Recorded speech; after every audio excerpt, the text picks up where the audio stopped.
Yo, yo, yo, yo.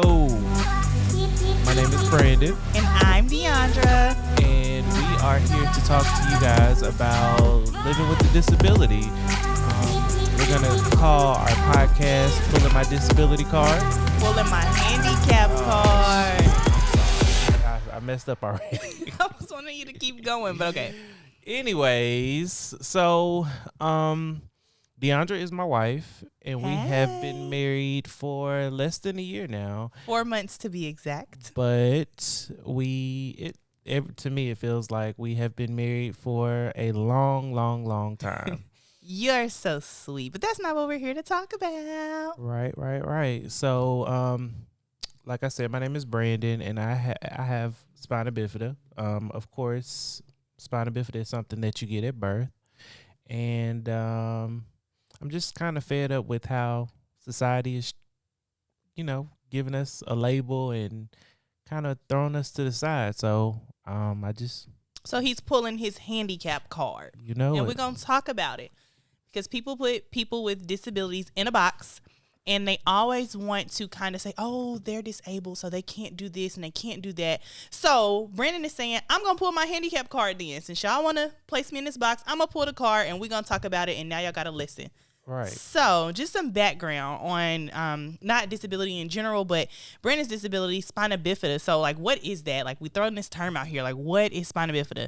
So per Google, actually from Mayo Clinic, spina bifida is a birth defect that occurs when the spine and the spinal cord don't form properly. Also, I thought this was a pretty interesting fact. Spina Bifida Association.org says that spina bifida is the most common permanently disabling birth defect that is associated with life in the United States. Wow. I did not know that. So it sounds like it's pretty common. Yeah, but it comes in all different shapes, sizes. They actually call it the snowflake disease because no two cases look alike. And that is absolutely true. Before I met Brandon, I had actually met someone else who had spina bifida. Dated. Well, I didn't think we needed that detail, but yes, I did date someone who had spina bifida, and his case looked completely different from Brandon. So I remember the first time Brandon told me that, hey, I have this disability. It's called spina bifida. Have you ever heard of it? I'm like, yeah. I dated someone with spina bifida. It's not that big of a deal. And he's like, did he walk? And I was like, huh? Like, why are you asking me that? Like, yes, he walks. And so at that point, I started to do some research because I did not realize that spina bifida could cause you not to walk. In Brandon's case, obviously he walks. We all don't know that, but Brandon walks, and the guy that I dated walked. But the guy that I dated, you would never know he had spina bifida unless he told you or he showed you his scar on his back. Brandon's situation is a little bit different, and that was a true depiction of it being what they call the snowflake disease because no two people's cases look the same at all. Right.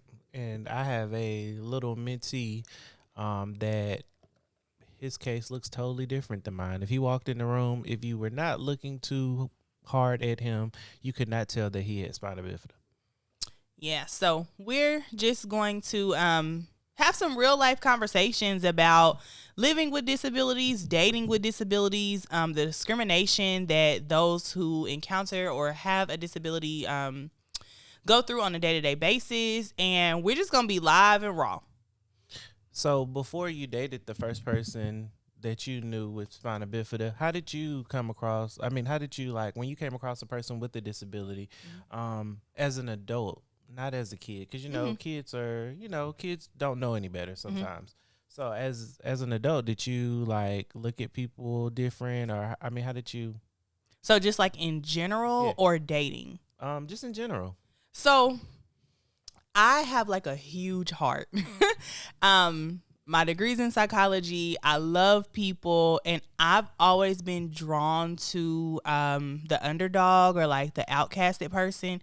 So I know we're not talking about from a kid aspect, but growing up, I was always that kid who, the one with a disability or that was different from everyone. I was drawn to them, and I just wanted them to be okay.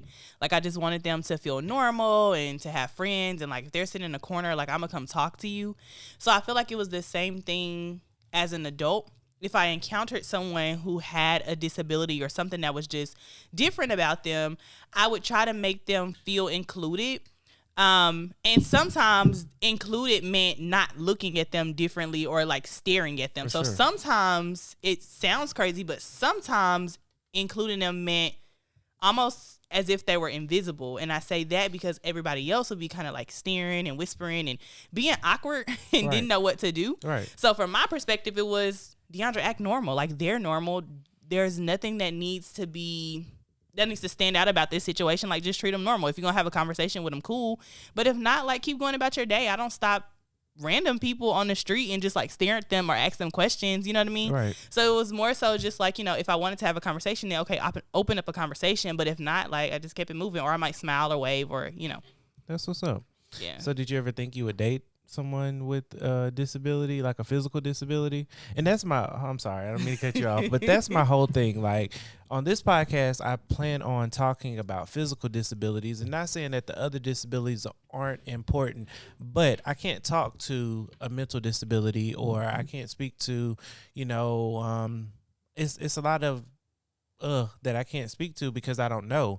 But I know I've lived this for 32 years. I know a lot about physical disabilities and the limitations that people put on us. Mm-hmm. So I guess back to my question, did you ever date? Did you ever think you would date an individual with a physical disability? So before I answer that, I want to piggyback off something you just said. So that's one thing that I want to shed a lot of light to, being married to someone with a disability, that just because someone has a physical disability, it does not mean that they also have a mental disability. Right. I think a lot of people with disabilities are judged and they see something different, maybe the way you walk or the way you talk or whatever, and the mind automatically goes to, oh, they have a mental disability as well.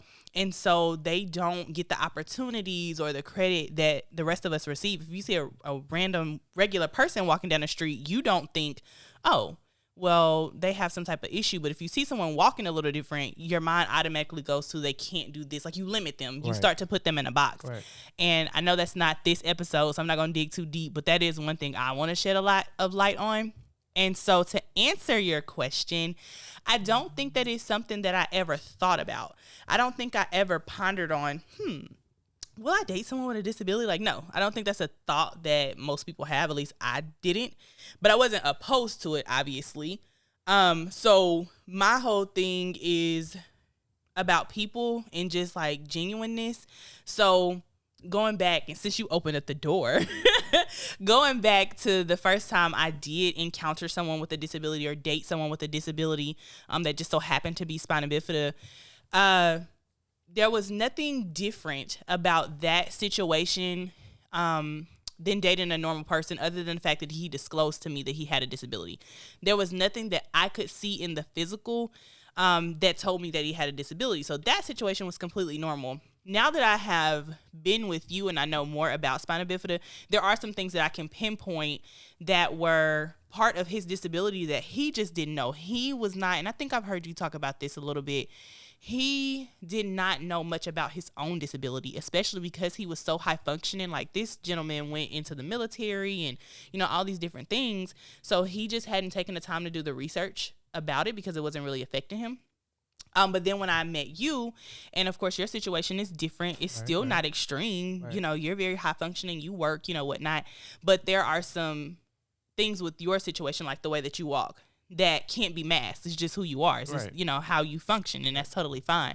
So for me, when I met you and you told me that you had spina bifida, obviously I was, I had some experience in that area, but getting to know you and your version of spina bifida was different. And I think for me, the biggest thing, and we still talk about this to this day, I think the biggest limiting factor, I would say, was my concern for what other people would say. Just being honest, you be quiet. When Let me you finish my statement. Didn't want to date me No. because you were scared of other people's thoughts. Okay, so let's go there. Okay. It wasn't that I did not want to date you. Like, I think that was very obvious that I was into you. So I don't want it to come off as though what other people thought mattered. It didn't matter about you. It was more so about me. And I've told you 10,000 times, like, I was afraid that I would cut off anybody We talking my mama, my sister, anybody who said the wrong thing about you, because that's how much I cared about you. So my thing was, okay, I have to be very realistic in this moment. I just met you. We'll tell y'all our story another time, but the timeline of everything was crazy too, so that played a major portion. Yep. But anyways, I really, really, really liked Brandon. I could see things going super, super far, but I also had to be mindful because this was pretty early in our relationship. Right. So I had to make a decision and be realistic about, okay, if I know me, my temperament, my cutoff game, am I willing to cut off loved ones who have been here for me forever for this guy that I just met because of their ignorance, basically? And for me, it was like, yeah, but I didn't want to put myself in that situation. So I had to kind of get past that mental block and realize that I didn't care what other people think. And if they said something out the way, oh, well, they just weren't for me or for you. Now, luckily, we didn't really experience that at all, but I think that was the biggest thing. I didn't really care about anything else that came with it. You were very open and upfront with me. And I think I loved you enough that it didn't matter. You know what I mean? Well, I appreciate that. Yeah. But that hasn't always been the case. I can remember like my first date. So my stepdad let me use his truck. He had a red F-150, and this had to be like 2006. And like I got myself all excited. Man, this girl was like everybody's crush, and Don't reminisce too hard now. My stepdad's like, oh, yeah, just take my truck. And I'm like, okay, cool. So I go pick this girl up, and my dad's truck was a disaster. I don't know, like, as far as the cleanliness, I don't know what was going on that day. But she's like, oh, I'm not worried about that, whatever. We get to Logan's, actually, and we get out of the car, and I almost, like, tripped over my foot. And I caught myself, and we're walking in the door, and someone says, oh, she's so sweet for doing that for him. And it was like, yo, what in the world? So that killed the whole date. So now I have a whole attitude because now I'm the pity party. Yeah. And I think, like, that is the problem with, with people. Like, I feel like people don't let other people just live. Like, I mean, if I tripped up over my foot or whatever, regular people trip up over their foot all the time. Absolutely. Like, let it go. Like, why is it, oh, she has a big heart? And no, it was like, you killed my first date, you know?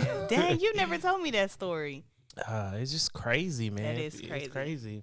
So, and it's not always been like that. I do think at times, like, people's parents may have questioned, and I mean, I think I would question too. So I'm not even, I'm not tripping about that, but I don't know. I just think sometimes the biggest problem is other people. Yeah. I think people can deal with their disabilities and manage them just fine. I think it's just other people sometimes. I think you're absolutely right. And so, like, that is our main goal, is to bring awareness and education to kind of normalize this, because Brandon made a good point the other day. He said that we have to come up with a term for, like, how we're gonna identify regular people, because I struggle every time I'm trying to, like, distinguish between disability or whatever. So for today's sake, I'm gonna just say regular people, but we're gonna have to come up with a term. No, we are pulling our handicap card, so we are definitely gonna call my people disabled people or handicap. No, that's fine. My struggle is with the regular people, like what they call. Y'all regular. Okay, cool. Y'all are regular. Regular, yes, just boring. That's it. Okay, so dang, I forgot my point, babe. I'm sorry. Oh, okay, got it. So Brandon had mentioned the other day that regular people tend to dehumanize those with disabilities, and I think he's absolutely right. So that's something that we want to shed a lot of light on, is normalizing the disability community and people having disabilities. Like, I'm not going to say all, but a good portion of disabilities is not like someone raised their hand and said, okay, I'll take that card. You know what I mean? I'll be disabled. Like, they have no choice in the matter. Right. So when we, as regular people, because I'm considered a regular person too, but, I get a little kudos. But anyways, when we as regular people make decisions for, or what's the word I'm looking for? But basically, when we assume, make decisions for, discriminate against people with disabilities, we are taking their power and their opportunities away. And the thing is, like, they're normal. Like, this is normal. You know what I mean? So we have to get into a habit of looking at people with disabilities as regular freaking people, because they are. Yeah. So I'm with you on this one. I'm going to say that we regular people are the problem. Yeah, I think so. I really think so. Like, for the 32 years I've been on this earth, like, I think all of my problems come from other people. Like, the worst situation, and this is not for everybody who has spina bifida or, you know, a physical disability, but my worst situation wasn't even with spina bifida. My worst situation was with staph. I had a staph infection that almost killed me. Of course, I've been in the hospital for spina bifida a couple of times, but I mean, it was slight. It was slight. Staph was the one that, you know, and normal people can catch staph, or, you know, so I mean, it is what it is. It's not really a big deal. Yeah. I love that you said that. It's not really a big deal. I think we regular people turn someone else who has a disability into being a big deal. It's not a big deal to them. Like you said, I've lived with this for 32 years. I've learned how to cope and how to manage and how to whatever.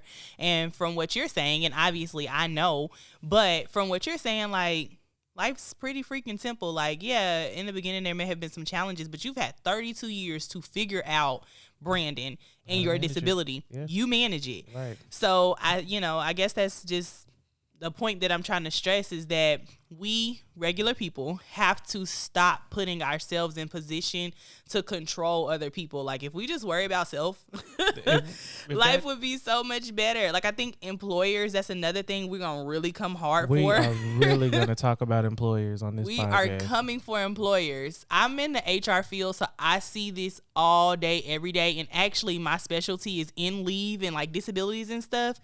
And I'm the one, it's hard because I'm in the middle advocating on both sides. But I think a lot of times employers take on too much power. Like, we have to allow the disabled community to take their power back. You know what I mean? Because these employers are affecting people's livelihoods by saying, nope, you know, you have this disability that we're just not willing to accommodate. Okay, that's fine, but can you tell me the why behind it? Like, a real why, not some bull crap. I'm not going to cuss on your podcast just yet, but I will. Not some bull crap excuse because you're afraid to take on liability. Well, I didn't ask you to take on a liability. I have my own insurance. Right. And not only that, just how does the world expect a person with a disability to make it? Are we ruled out just because we have a disability?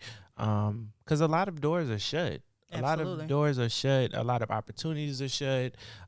There's no real way to come up. And then, you know, like, for example, sports.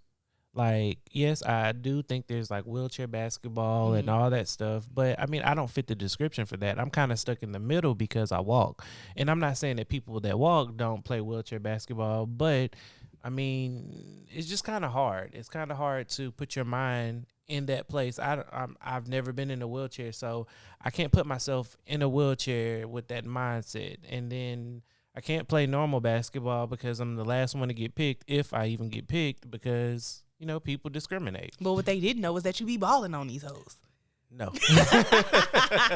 but we don't know that if we don't give him the opportunity. If we don't know, I mean, if you don't give a person a chance, then how can they prove to you that, you know, that they can't do it or they can do it? But my thing is, why do I have to prove it? You know what I mean? Like, any other regular person on the street, walk up, apply for a basic job, as long as they meet the requirements. Yeah.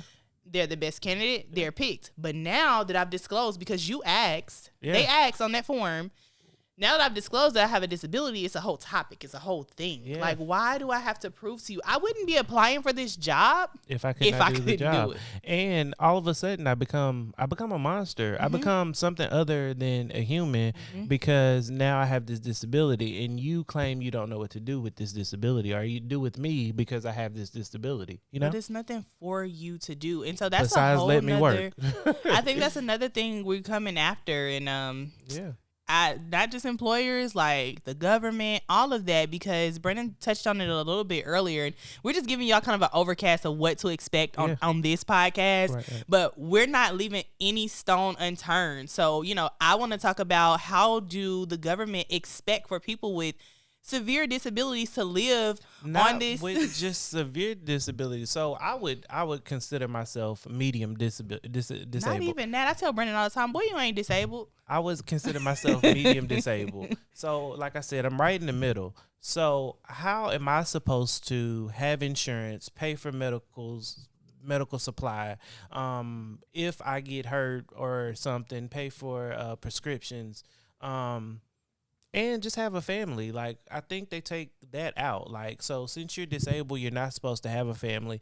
I looked at the average, don't quote me on this, but I think the average for disability is like $1,200 a month. Like, Yeah, that's crazy. I can't even start living my life for Do you $1,200 a month. understand that our mortgage is currently more than $1,200?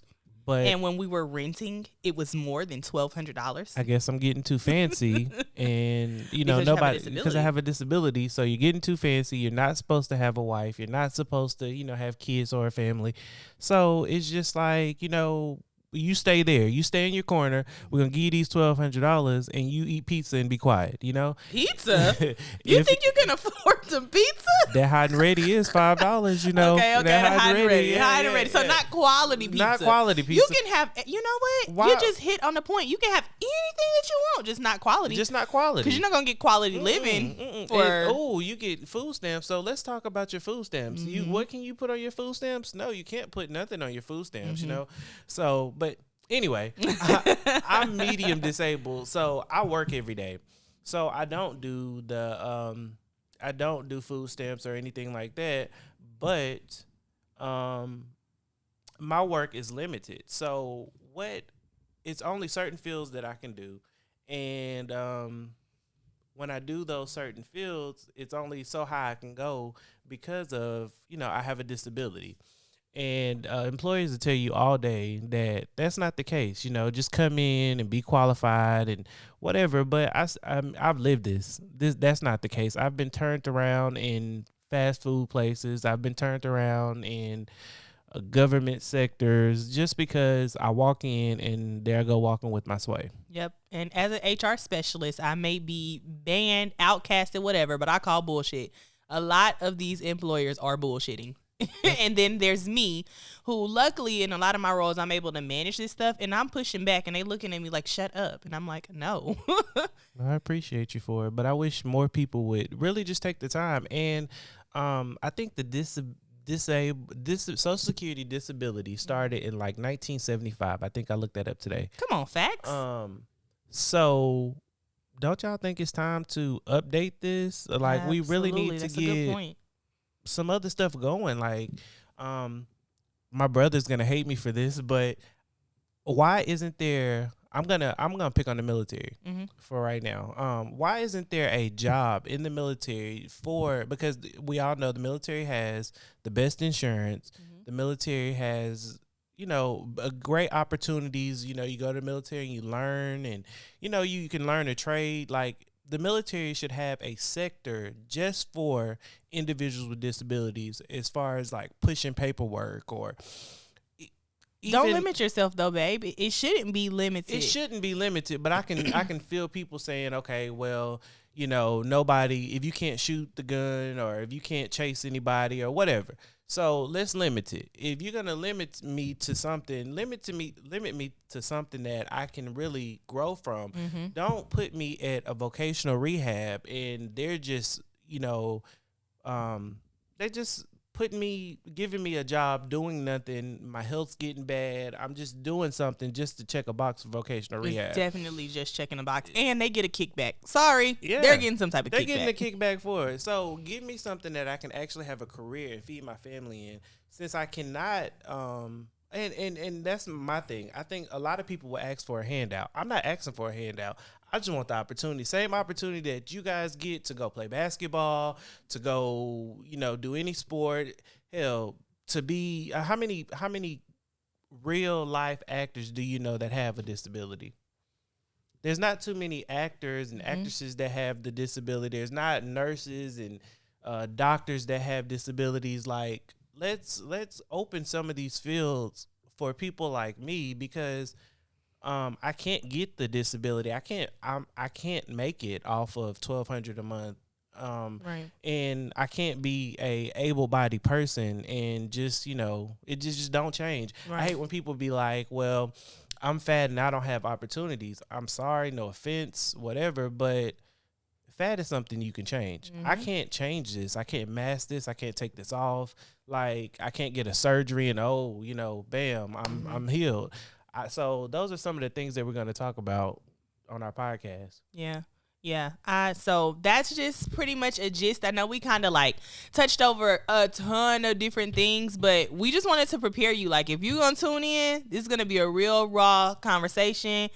We're pulling a disability card and, we're going to talk about it. So we'd love for you guys to subscribe and stay tuned to our podcast. Shoot us some questions if you have some, or leave us some comments. Give us some feedback. We're here to talk about it. So we'll catch y'all on the next one. My Instagram is 1B Thomas. What's yours? I need to make a new one. I need to make a new one, but for right now, So how about this? We haven't done it in a while, but you should check out our YouTube as well. Yeah. It's BTDT TV. All right. Thanks, guys, for tuning in. We're not redoing that. That's done.